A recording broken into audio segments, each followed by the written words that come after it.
Ya se encuentran con nosotros nuestros compañeros de la LIMED para la sección de las secuelas del viejo régimen. Después del Día del Niño y la Niña, impunidad y tortura, la otra realidad. Está con nosotros ya Astrid Virginia Flores Fuerte y también Adrián Ramírez López, a quien les damos la bienvenida. Muy buenos días, Astrid. Muy buenos días, Adrián. Hola, ¿qué tal, Aníbal? Anaí, buenos días, un gusto estar con ustedes.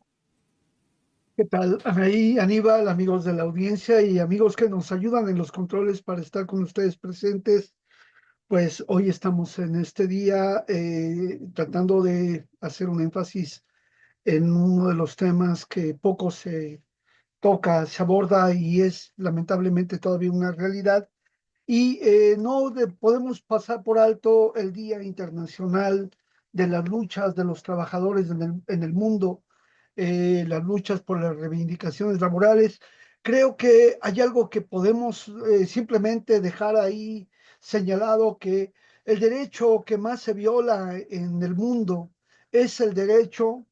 al trabajo, al salario justo y a las prestaciones. Es una violación sistemática que las oligarquías hacen en el planeta y es la fuente de la generación de la desigualdad social, exclusión y la generación de mecanismos de violencia para someter a los pueblos en ese sentido. Creo que la reducción de la jornada laboral a 40 horas, como se había planteado como una de las reivindicaciones fundamentales que enalbolaran en aquellos tiempos el marxismo, Marx, Engels, Lenin y todos ellos, es una necesidad imperiosa, y creo que hoy, con el desarrollo científico y tecnológico que hay en la humanidad, la capacidad de generar incluso ya la inteligencia artificial y la robótica nos podría permitir tener un trabajo de jornadas laborales de 20 horas con pago de salario justo, y con eso podríamos favorecer el consumo,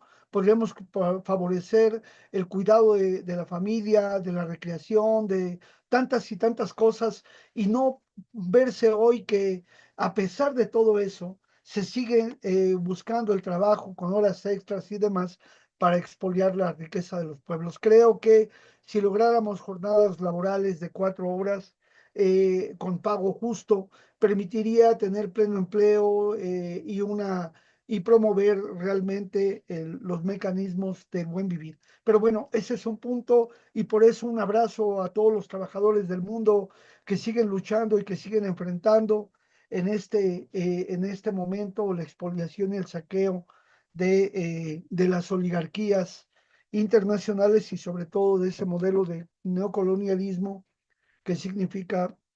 este ente sionista anglosajón que somete a los pueblos del mundo. Y en ese sentido, entrando ya en materia rápidamente, quiero, antes de darle la palabra a Astrid, hablar de que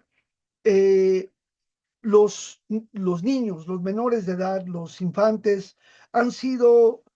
fuente de sometimiento, de han sido utilizados como instrumento de represión, y ahí no podemos dejar pasar el día de hoy sin decir la gran cantidad de muertes de ese Estado infanticida,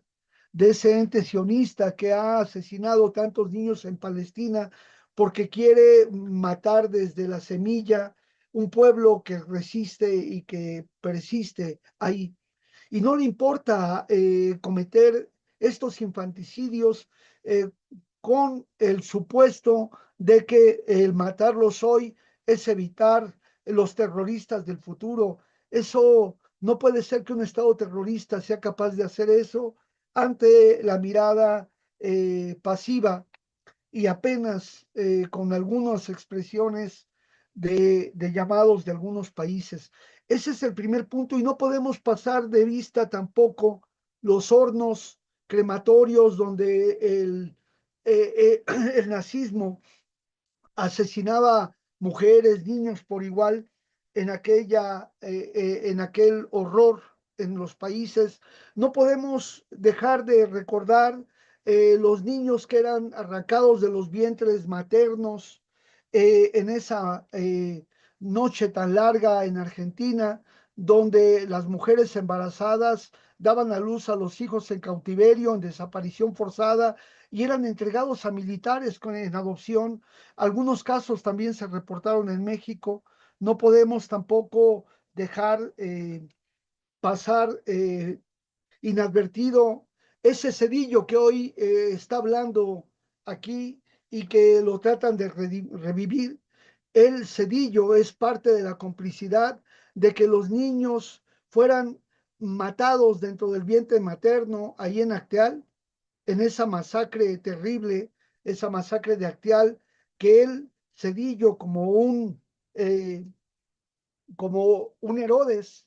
participa en las órdenes, participa en la impunidad, y no fueron solamente esa masacre, sino muchísimas más. Y aquí hay que recordar la utilización de los niños como instrumento de tortura. Y para cerrar este encuadre que estamos haciendo, hay que mencionar también que eh, el corrido de Jaramillo, donde habla cómo a él le matan a los hijos, le matan a la esposa, eh, como parte de esas medidas de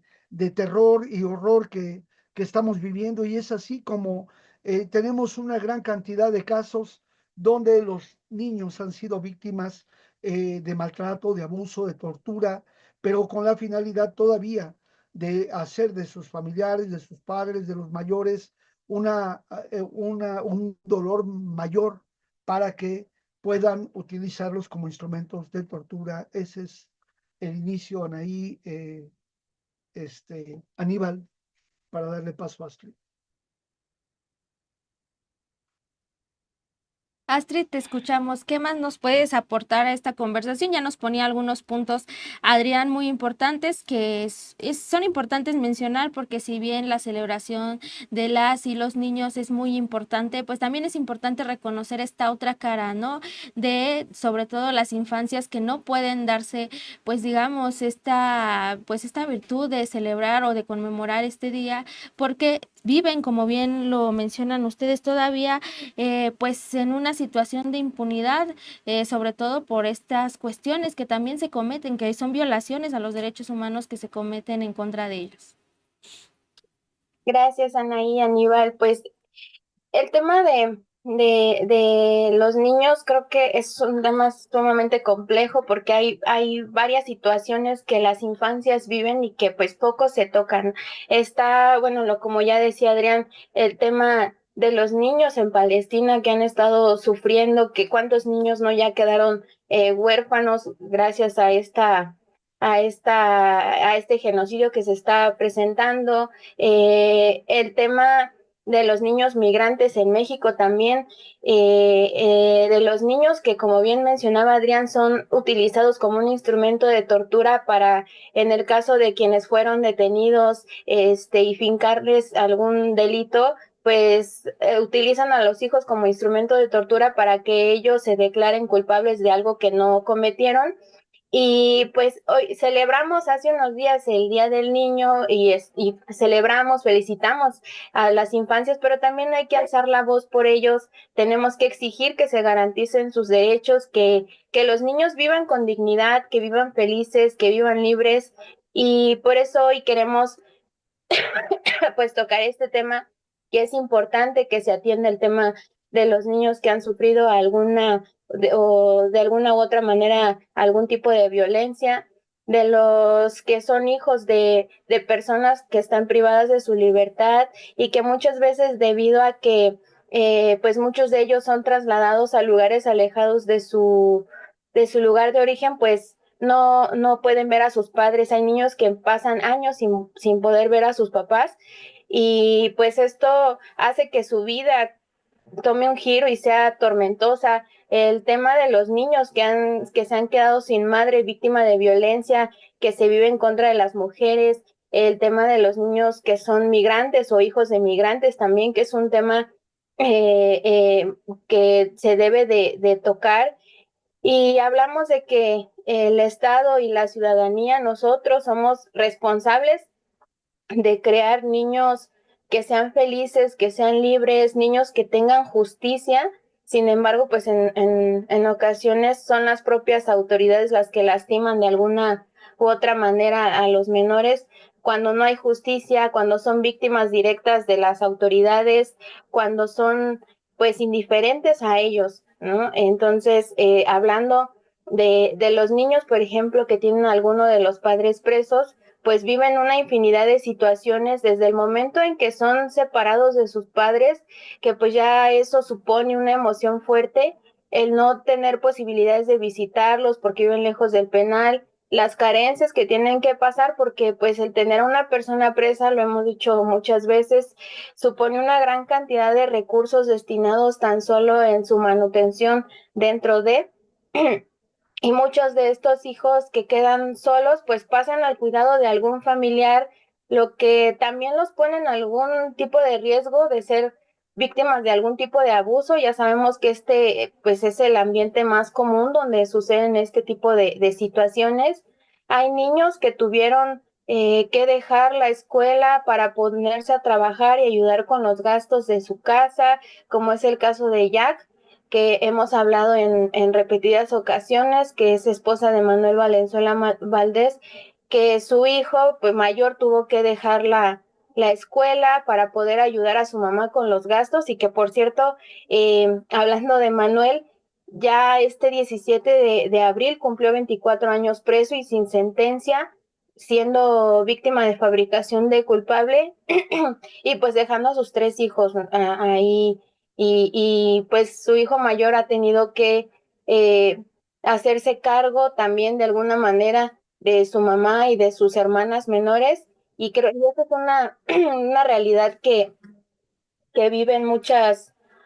personas. Por otra parte, los niños que nacen y crecen en las cárceles, también esta es otra situación que debemos exigir, que se garantice un ambiente y un espacio digno, seguro, con acceso a la educación y a la atención médica inmediata hacia los menores y también hacia la madre, ¿no? Deben de garantizarse los derechos de convivir con su hijo en un ambiente sano, donde puede desarrollarse libremente, donde la madre puede desarrollar libremente la maternidad. Y a las madres que tienen a sus hijos menores de edad fuera del centro, pues que se garantice este derecho que muchas veces, y lo hemos visto, se ha violentado, no nada más en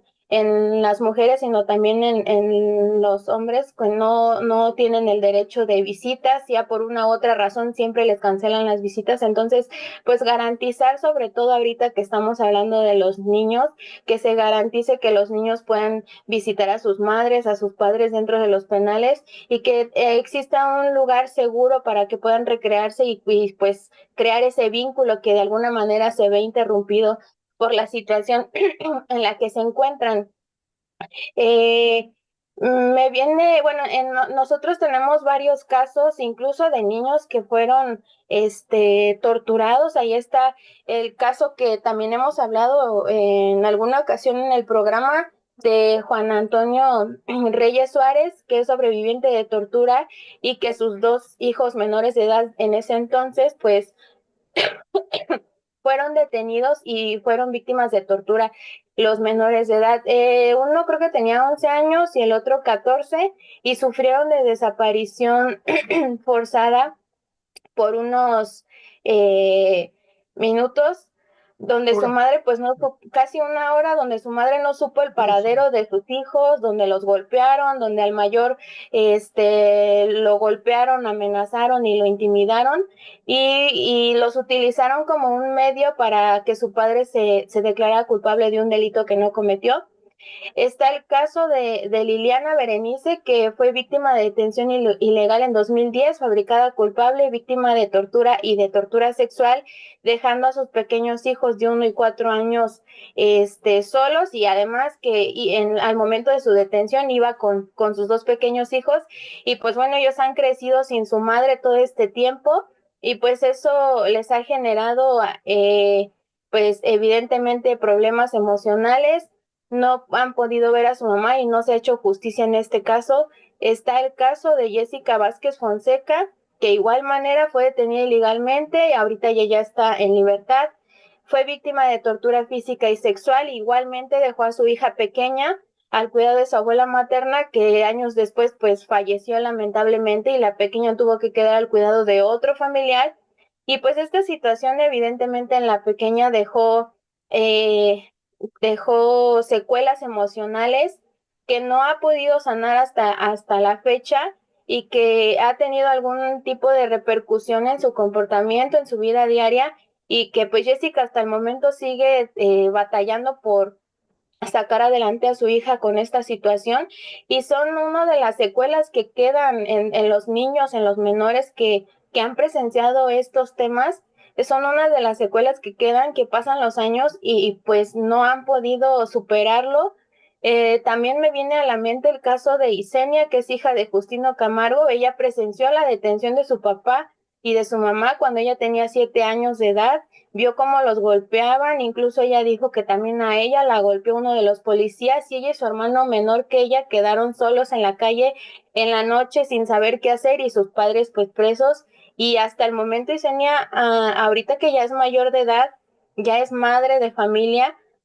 y pues sigue con muchos problemas emocionales derivado de eso. Y en el caso de todas estas personas, nunca se les ha dado ningún tipo de atención, no ha habido ni siquiera el reconocimiento como víctimas indirectas, y mucho menos pues ha habido una reparación del daño, y ya ni digamos de que se les brinde una atención psicológica o psiquiátrica dependiendo del caso. Y pues ellos siguen hasta ahorita luchando por poder superar este tipo de cosas. Entonces, el Día del Niño, que pues sí es para celebrar, pero también para un momento para reflexionar sobre todas estas situaciones, más allá también de los niños que están que viven situaciones como las que mencioné, pues todos los que son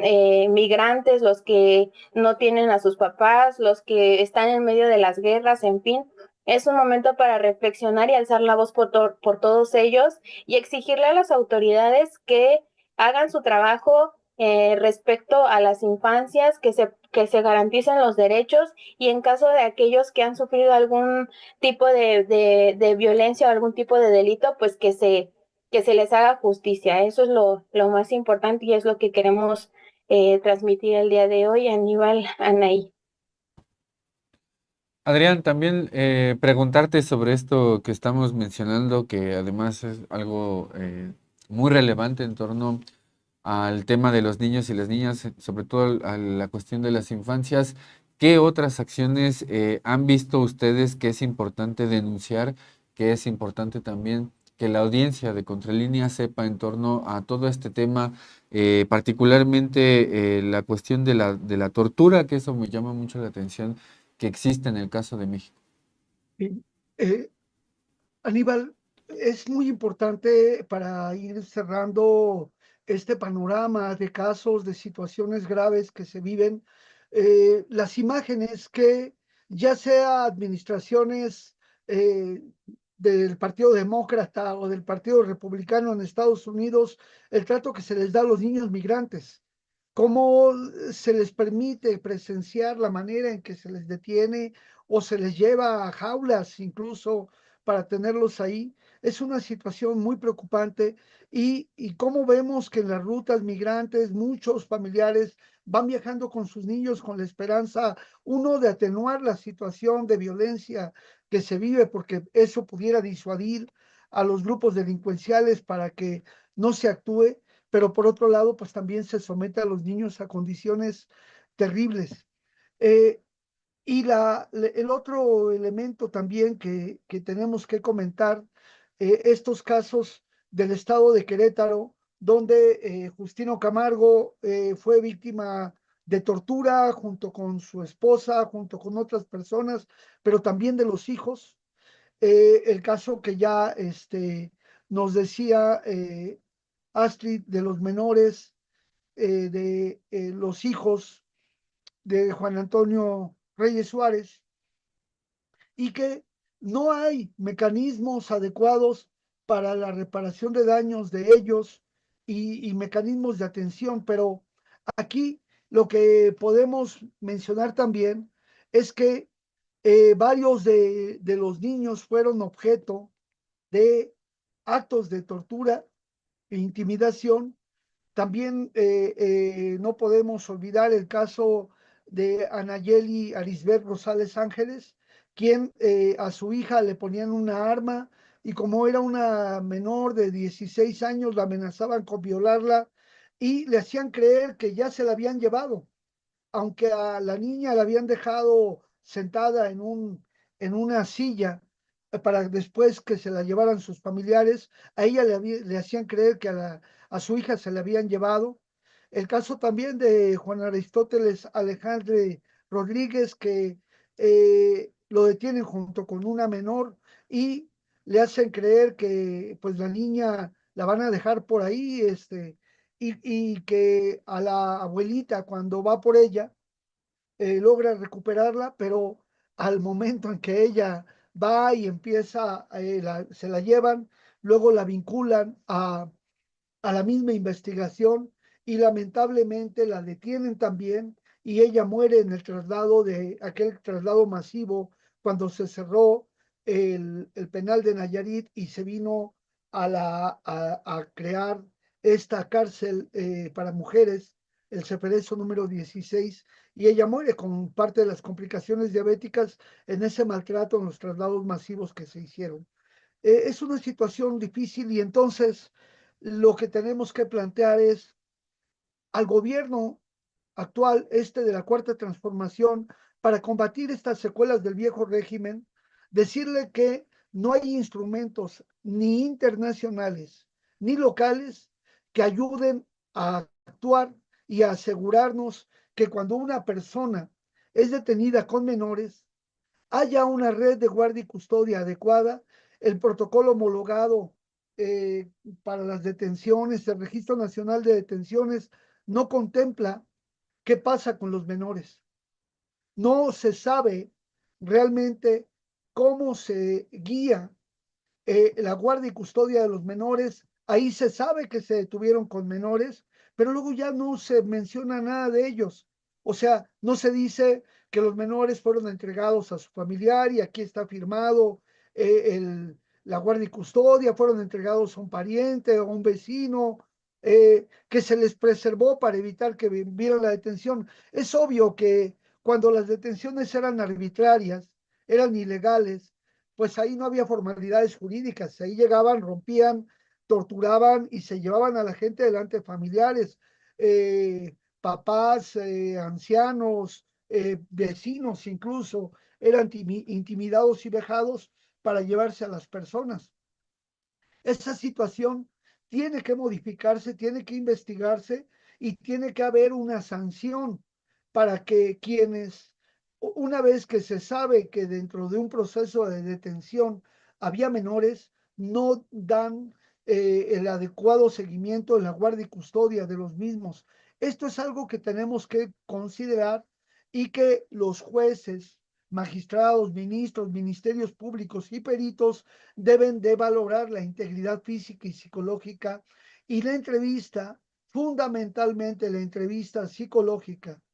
debe ser un elemento fundamental, porque los niños pueden ayudar mucho, primero, a tener tranquilidad, a tener seguridad, pero también son testigos de violaciones graves a los derechos y son víctimas directas e indirectas de este estado de cosas cuando la detención es ilegal, es arbitraria. Esa es la secuela del viejo régimen. El estado actual es que en las investigaciones de la tortura, la Fiscalía General de la República, las fiscalías de los estados, poco hacen al respecto. Poco hace también la Comisión Nacional de los Derechos Humanos que saca del foco esta situación y no se logra denunciar adecuadamente. Así es que en esta nueva administración de la CNDH hacemos el llamado para que lo vean. La Comisión Ejecutiva de Atención a Víctimas que de manera oficiosa en las entrevistas para determinar el carácter de víctima tiene que pedirle a las personas para que se hagan el listado de víctimas directas e indirectas de acuerdo a los grados de parentesco que establecen las normas internacionales para proteger los derechos del menor y su familia y sobre todo las medidas de reparación integral de daños. Además, la pena trascendental que se genera cuando hay menores en prisión, perdón, personas adultas que tienen hijos, y hay que medir los impactos psicoemocionales que tiene esta pena,